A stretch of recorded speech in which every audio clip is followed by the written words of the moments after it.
Hello, hi to everyone. I welcome you all to my channel Mantro. Today I am here with Sri Sudarshana Kavacham, dedicated to Lord Vishnu, a divine shield that protects and empowers you on your spiritual journey. It provides us with confidence and peace. Let's start. सुदर्शन कवचम श्री कृष्णाय नमः श्री गोपी जनवल्लभाय नमः अथ विनियोगः ओम अस्य श्री सुदर्शन कवच महामन्त्रस्य नारायण ऋषिः श्री सुदर्शनो देवता गायत्री छन्दः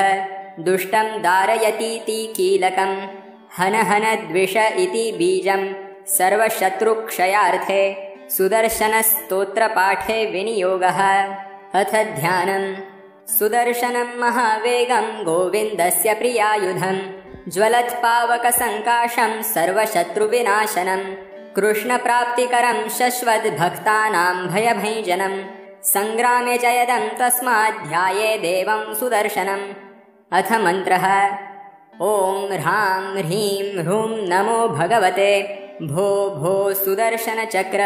दुष्टं दारय दारय दुरितं हन हन पापं मथ मथ आरोग्यं कुरु कुरु हुं फट् स्वाहा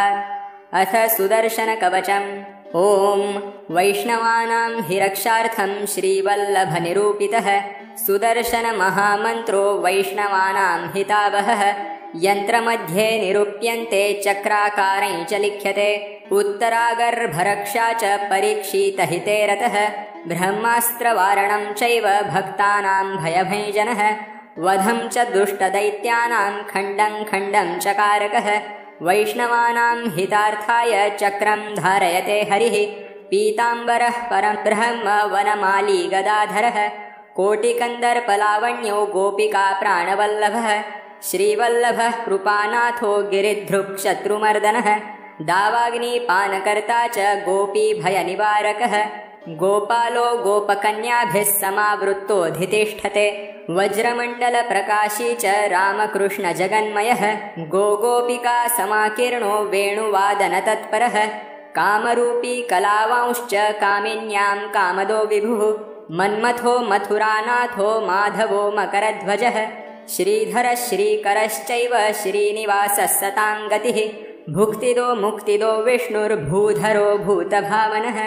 सर्वदुःखहरो वीरो दुष्टदैत्यविनाशकः श्रीनृसिंहो महाविष्णुः श्रीनिवासः सतां गतिः चिदानन्दमयो नित्यः पूर्णब्रह्म सनातनः कोटिभानुप्रकाशी च निश्चितार्थस्वरूपकः भक्तप्रियः पद्मनेत्रो भक्तानां वाञ्छितप्रदः हृदि कृष्णो मुखे कृष्णो नेत्रे कृष्णश्च कर्णयोः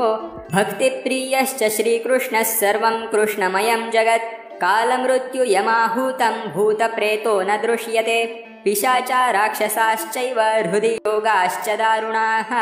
भूचराः खेचराः सर्वे डाकिनी शाकिनी तथा नाटकं चेटकं चैव छलं छिद्रं न दृश्यते अकाले मरणं तस्य शोकदुःखं न लभ्यते सर्वविघ्नं क्षयं याति रक्ष मे गोपिकाप्रिय भयदावाग्निचौराणां विग्रहे राजसङ्कटे व्यालव्याघ्रमहाशत्रु वैरिबन्धो न लभ्यते आधिव्याधिहरश्चैव ग्रहपीडाविनाशनम् इमे सप्तश्लोका यन्त्रमध्ये च लिख्यते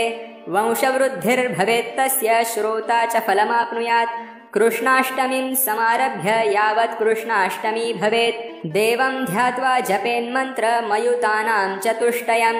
वैष्णवानां हिरक्षार्थं वैष्णवानां हिताय च सुदर्शनमहामन्त्रो लभते जयमङ्गलं सर्वपापहरः कृष्ण त्वामहं शरणं गतः इति श्रीवल्लभाचार्यचरणविरचितं श्रीसुदर्शनकवचं सम्पूर्णम्. If you have liked this video, please do subscribe and turn on the notification.